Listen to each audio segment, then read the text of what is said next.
Hello everyone, and thank you for coming along to my talk on how the PlayStation Studios user research team has been evolving our internal accessibility evaluation process over the last couple of years. For those of you who don't know me, I'm Mark Friend, Principal User Researcher and the Accessibility Lead for the PlayStation Studios user research team. And here are some of the recent games that I've been working on, along with a couple that will be coming out very soon.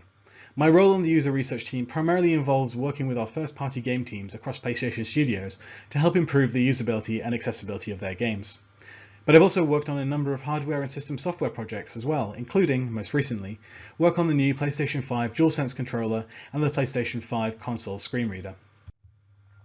The last time I spoke at GAConf back in 2018, I gave a brief history of the user research team's accessibility process and how it had evolved from our initial ideas into a fully fledged service.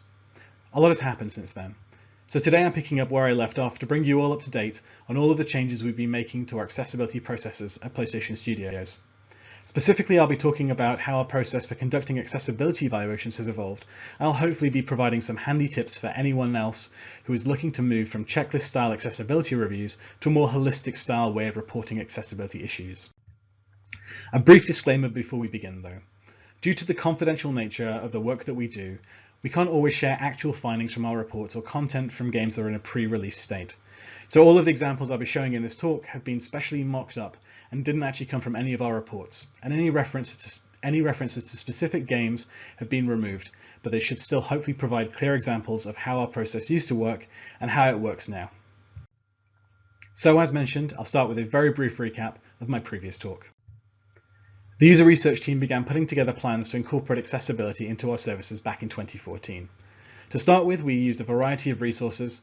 We collected, combined, and distilled the information down to create our own list of accessibility guidelines to be used internally. The initial version was prepared back in 2015, and the second version of that document was compiled in April 2018. The guidelines in that document then made up the criteria for which the user research team began reviewing the accessibility of our games against. It's much quicker than the 38 minutes it took me to cover all of that last time. And so after putting together the guidelines document, our next step was to use that for the basis of our accessibility reviews. We transformed the document into a spreadsheet in order to more effectively use as the checklist for our internal review process. And here's an example of what the checklist looked like. It had a handy reference down the side to show the groups of players who would be impacted by the accessibility issues, guidelines split between basic and advanced groups, some lovely color-coded conditional formatting to show the status of each criteria in the game, whether it was accessible, inaccessible, or partially accessible, and a place for us to note down examples and recommendations. But as we soon discovered, guidelines and checklists can work well for evaluating a game's accessibility, but they can also come with a number of limitations. For the first few reviews that we carried out, everything fit nice and neatly into the checklist template. We provided feedback about what we anticipated would make the game more accessible and what features the games were missing or had inconsistently applied that we anticipated would make them less accessible. It was fine to feedback and say that the game wasn't meeting certain criteria, like the font size being too small or the contrast being too low, but not all of the items that we had on the checklist were such straightforward pass-fail criteria. We soon began noticing that not everything that we were observing was fitting as easily and neatly into the spreadsheet. We were beginning to notice that it was becoming less straightforward to enter accessibility findings into the checklist. For example, in one review, we observed the following issues. The game did not allow you to swap between the different preset control styles mid-mission. Changes could only be made before or after a mission. So the game included multiple control layouts, which would be a pass, but the limitations around when the controls could be changed created an issue. And tutorial information could be accessed in the game, but only by talking to an NPC who was exclusively located in the starting area. So the tutorial information could be reviewed, which again would be a pass, but requiring players to always travel to a specific location to access that information also created an issue. These findings at a push could have been made to fit in our checklist, but they were also different enough that trying to attribute them to one of the guidelines from the original document wouldn't really have worked. It was also not really feasible to add new criteria to the checklist every time we encountered a finding that didn't fit the mold, as that would cause the already massive checklist to expand even more, which would have made it even more difficult to use each time we would run a review. And although it wasn't necessarily clear to us at the time, in retrospect we can see that a large part of the problem was that we were finding usability issues and attempting to fit them into a pre-existing accessibility exclusive framework. It was also tricky to use a spreadsheet to capture our findings, as games don't typically present their issues to you in their respective groups and a handy numerical order. Adding findings to the spreadsheet involved a lot of scrolling up and down and left and right, and often accidentally filling in the wrong text boxes, which added to the time and complexity of reviewing with a checklist. Another interesting side effect of filling out the checklist was that we ended up feeling compelled to respond to every applicable guideline with a finding, since there was space for that to be filled in with our observations. While leaving a section blank could be perfectly fine, particularly if the criteria didn't apply to the game, not being able to confidently answer how accessible a criteria was, especially when the guidelines document we'd created was stating that games should adhere to everything that was applicable to them, meant that we felt that we should be able to give feedback against every guideline that we'd written, even when there was a degree of uncertainty. So that was our first clue that there may be some kind of flaw in the process. The next major indication came when it was time to analyze those findings and transform the information from the checklist into a full report. When it comes to usability evaluations and user tests, we refer to a variation of this decision tree created by David Travis. By deciding if the issue occurs along the critical path, if it is difficult to overcome, and how persistent it is, you can arrive at the severity rating for the issue. However, we decided not to use this decision tree or those severity ratings for our accessibility reviews. One of the reasons behind that was that in theory, most accessibility issues could end up being a blocker, depending on the user and the type and severity of their disability. Also, there was a concern that we may miscommunicate the severity of an issue, as the user research team was largely made up of folks who do not have a disability or do not identify as being disabled. So instead, we decided to use a different way of communicating the severity of the issues. When it came to reporting accessibility issues, we decided to stick with the same ratings that we used in the checklist. We'd rate a feature as accessible if it worked as intended and made the game more accessible. Inaccessible if a key feature was missing or implemented in a way that would cause players to struggle, and partially accessible if the feature was incomplete, inconsistently applied, or implemented in a way that would cause players to struggle. We also added opportunities as a way of communicating quick wins and best practices based on the recommendations we'd been capturing in the checklist and the guidelines in the main document. This was quite a departure from our typical severity ratings, but since that's how we were grading the issues in the checklist, it made sense to use them in our reports. Another reason for using a different severity key was that we were beginning to include accessibility findings in our user test reports. As they were observations coming from the researchers rather than findings from the users, we wanted to ensure that there was a clear way of differentiating those findings in the report, so having a completely different severity key also helped to serve that purpose. Another change from our usability reporting was how we decided to structure and present the findings in the report. For a usability report, we use a cause-impact structure for our findings.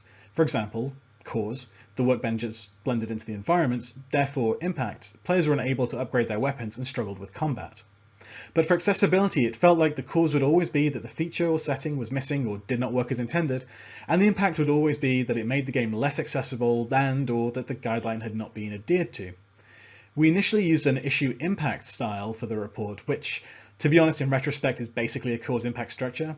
But over time, we tried a couple of different ways of presenting the findings, even dropping the impact labels at one point as we felt that the issue title often conveyed the impact better than the impacts themselves did. So here is an example of how an issue looked in one of our earliest reports. This issue was based off checklist item 4.1, the controls can be simplified, which ironically ended up creating an overcomplicated finding. As the breadth of this guideline was so wide, each aspect that we were reporting was really its own separate issue, and presenting it in this way created these large, complex compound issues. Just for this one issue, we could report on hold inputs, button modifiers, simultaneous button presses, QuickTime events, and much, much more. This meant that we were not going into as much detail as we could have done had each one of these issues been given their own slide. And when we did show examples from the game, the slides could become cluttered and difficult to easily read and refer to. All of the information was very high level, rarely giving adequate examples, as capturing that in the spreadsheet was difficult, and especially as each item could have multiple examples of instances where it was occurring in the game, and causing it to be an issue. The brevity of the write-up also intended to support the usage of the main guidelines document, where we directed the readers to the applicable section to better understand more about the issues we were identifying in the report. But in doing so, it required them to jump between two different documents rather than providing all of the information that they would need in a single location. Also, the findings in the report were presented in the same order which they appeared in the guidelines document and the checklist, which didn't help to convey what the most important issues that in the report were, unlike our usability reports where the findings are grouped thematically and ordered by severity. Another issue that we experienced was that findings could cross multiple guidelines. In this example, the temporary information might not appear on the edge of the screen, which is good, but what if the size of the icon was very small or low in contrast, which would be reported elsewhere in the visual section, or if the QuickTime event could not be skipped or the time limit not extended? That would get reported in a completely different section of the report altogether. And while something might be a positive and rated so as accessible, associated aspects of it might be inaccessible, just like the ones I mentioned. With the checklist and the severity key we were using, a finding like this wouldn't support being rated as partially accessible because it conforms to its own guideline. It was in other guidelines where the issue was occurring. So how best could we communicate that clearly? Reporting positives also became difficult for a very different reason. Because we were citing checklist items that we deemed to be accessible, it meant there was no depth or clear explanation as to why anything was really a positive. The finding was a positive because the guideline had been met. That was it. With our usability reports, we explain what makes a positive so that the development team can clearly see the impact that the change is having on the game and understand how the game is better for it. This was not the case with the accessibility reports. Lastly, we arrive at possibly the biggest problem that we faced using the checklist and the new severity key to build our reports: findings that were classified as partially accessible. Something rated as partially accessible could have many positive aspects to it and only one issue, or it could be mostly made up of issues and only have one or no positive aspects to it. Yet the partially accessible rating could be applied to both of those examples and effectively give them the same weighting. Partially accessible findings could be almost accessible or almost inaccessible, yet we treated them the same way when it came to the report, and then it would be up to the developers to interpret which were more important to address. Lastly, another side effect of creating these compound issues was that we often ended up with separate impacts for each of the issues we were raising. For example, separate issues dealing with the different colors used for item rarity, health bars, and ammo types could all have bespoke impacts on the game and user experience, and might need to be solved by the developers in very different ways. If we were writing a usability report, that would be a good way of identifying that we probably need to break the issue up into multiple smaller issues. We were creating these complex compound issues that lacked detail and required the developers to read a separate document to fully understand the issues that we were raising. While there were issues with the deliverable as a report, it was even worse trying to present the findings.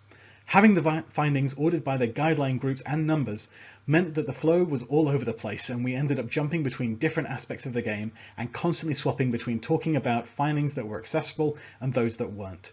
We'd created a list of guidelines for developers to follow, but using those same guidelines as the basis for the review just didn't seem to work. What we ended up creating were very generic reports which ended up looking mostly the same regardless of which game we were reviewing, reports that were filled with complex issues and ideas, and presentations that lacked a sense of coherency and struggled to explain the state of the game to the stakeholders. Furthermore, we had to ask ourselves, what value were we providing to the development teams? The main question was, if the dev teams have the accessibility guidelines, can't they not just review the game themselves? Why come to the user research team and spend thousands on something they could seemingly do by themselves for free? Where was the value that we were providing? That question ended up being our cornerstone as we reworked the process. How could we make the service, and most importantly the deliverable, as useful as we knew it could be? Thankfully, one of the benefits of being a user research team is that we're pretty good at looking at our own processes, seeing what's not working and working out how we can improve them. So we started analysing the accessibility evaluation process and began implementing the first major changes. The first change we made was to improve the overall flow of the report and presentation. Instead of ordering issues in the same way they appeared in the guidelines document, the groups are now ordered by severity, from the guideline group with the most inaccessible and partially accessible findings to the one with the least, with this change helping to clarify to the dev teams which areas they need to focus their attention on more. Within each group, we also split the findings between areas of accessibility and areas of inaccessibility to prevent us from constantly jumping between positive and negative points. The regrouping helped a lot and dramatically improved the flow of both the report and the presentation. Our other big initial change, though, came in the form of adding a new severity rating. As mentioned earlier, our severity criteria for the evaluations were accessible, partially accessible, and inaccessible. And as previously mentioned, there were issues with using those ratings. So a change to the severity key was high up on our list as we reworked the process. During one of the accessibility evaluations we were carrying out at this time, it became evident that one of the findings we uncovered would be such a blocker that it felt much more important for the development team to address than anything else in the report. Just tagging it as inaccessible wouldn't have been enough. We needed to make its importance as clear as possible. So we created a critical severity tag for issues that we expected would create the most significant barriers in the game in an attempt to help draw the devs' attention to them and ensure they would not get lost among the other issues rated as inaccessible. And success! The new critical rating worked, and it very much helped to emphasize the severity of the critical issues we were reporting. Slides marked with the critical icon helped to indicate issues that were expected to have the greatest impact on players as fundamental aspects of the game would be affected and essential information would be lost or progression would be blocked. But even though we emphasized that findings rated as inaccessible or partially accessible were still important and should still be addressed, it may have still been unclear how much more inaccessible would a finding have to be to go from being rated as inaccessible to a critical rating. This resurfaced the ongoing question of how we were going to adequately convey severity in an evaluation and laid the groundwork for our next big change. We'd regrouped the findings and revisited the idea of critical issues, but the process still wasn't quite where we wanted it to be. We knew many elements still needed to be reworked, but it wasn't until the opportunity to help out on a project outside of our usual remit came our way that it gave us the certainty to make the final changes that we needed to make. In early 2020, the PlayStation Studios user research team was asked to support the platform user research team on an accessibility review of the PlayStation 5 console screen reader. As we would be working on the console and not a game, this would be different from all of the other accessibility reviews we'd previously done. It meant we couldn't use a checklist as all of the criteria were focused exclusively on games, so we decided to run it like we would a typical usability evaluation. This meant we ended up using a mind map to note down our findings rather than following a checklist. We use mind maps for the vast majority of our usability work. They're great for quickly writing down ideas, tagging data, and they're also very flexible, so you can easily edit them and move the data around into meaningful groups. You can start with fairly loose structure and add in new sections as the study progresses, which is great because it means you're not locked into the rigidity of a predefined template. The flexibility of the mind map also meant that we could group the data and rearrange it to best suit the findings that we were uncovering and order them in a meaningful way for the final report, so we could create thematic groups based on the issues we were uncovering. We were also primarily just considering users without sight, rather than the usual broader demographic of all users with disabilities, which would have been what we were doing if we were reviewing the overall accessibility of a game. As we were not just checking off if certain features had or had not been implemented, it resulted in us focusing on very specific causes and impacts regarding how and why the screen reader was or was not working as intended, essentially looking at how usable it was for the target demographic. This meant we could more clearly consider the severity for the individual user group, and as a result it meant that we could more confidently apply the issues using the usability decision tree and severity key. So for example, an accessibility issue with a core feature of the screen reader or experience that was difficult to overcome and persistent would come out as critical, and an accessibility issue with a non-core feature of the screen reader or experience that was not difficult to overcome and not persistent would come out as a low. Using the same framework we had already in place for our usability evaluations worked incredibly well and really helped to communicate the severity of the findings to the stakeholders and deliver a report that I am still incredibly proud of. We'd initially been so concerned with making accessibility its own standalone service and adhering to the guidelines that we'd created that it ended up limiting the service. Using the tools and systems that we'd already developed over the past 12 or so years for usability on the screen reader project was proof they could also work for an accessibility evaluation. It was proof that we were able to create deliverables that had great value to the stakeholders, proof that there was value in the user research team's accessibility process. With this in mind, we began updating our templates and trying out the new structure for the subsequent accessibility evaluations that our game teams were requesting. We ditched the checklist in favor of a mind map in order to capture our observations and findings during the evaluation, although the section headings do still take inspiration from the sections of the original checklist. Without a checklist now, it meant that we were treating accessibility evaluations in the same way we would a usability evaluation. So instead of evaluating against a list of checklist criteria or heuristics, we were using our knowledge of accessibility, user behavior, and associated best practices as a way of uncovering the issues without being beholden to a strict checklist, which is great, especially as every game can be so different. This obviously means that if you want to go away and try this method for yourself, you do need to have a good understanding of accessibility, But as researchers across the gaming industry are becoming more familiar with this subject, this feels like the next logical step for everyone to eventually begin to take. As we discovered, guidelines might be useful to start with, but they may eventually get to a point when using them holds back a thorough analysis of the game, especially as studios are becoming more mature with their implementation of accessibility features, and the solutions they are finding may be less and less likely to easily fit into pre-existing checklist criteria. So without a checklist to fall back on, how can you successfully evaluate a game's accessibility? We found great success in considering usage scenarios. This can be as general as figuring out where in the flow a barrier is occurring, receiving and perceiving a stimulus, processing and determining a response, or providing an input. Or it could be as specific as using one-handed controls. Can you still perform a headshot when using the aim assist? It's still useful to have the guidelines in the back of our mind, such as accessible font sizes and contrast ratios, to provide to the teams when we need to, but describing the extent to which information may be difficult to read and what impact that has on the overall game really helps us to contextualize the findings and provide very specific issues that the developers can more easily address. When performing an evaluation, it's also important to make sure you understand the default game experience and you don't just start playing with all of the settings enabled. To fully understand if accessibility features are working as intended, it's important to understand how the game works when they are all turned off or at least set to their default values. Otherwise, you may end up reaching incorrect conclusions about the state of the game. It's also important to ensure that accessibility features are not being evaluated in isolation. A user who may need to change repeated button presses into holds may also need to remap the controls, or a user who has enabled high contrast background might also need to use the character shaders or the large UI settings as well. It's important to evaluate how all of the systems interact and interplay with each other, as settings may work just fine on their own, but combining them with others may lead to blockers. Lastly, it's important to re-review features when new settings are added. The large UI may have worked just fine in round one, but now the scalable subtitles have gone in. Is the information being obscured that was clearly visible during the last evaluation? This again underlines the importance of not evaluating the settings in a vacuum.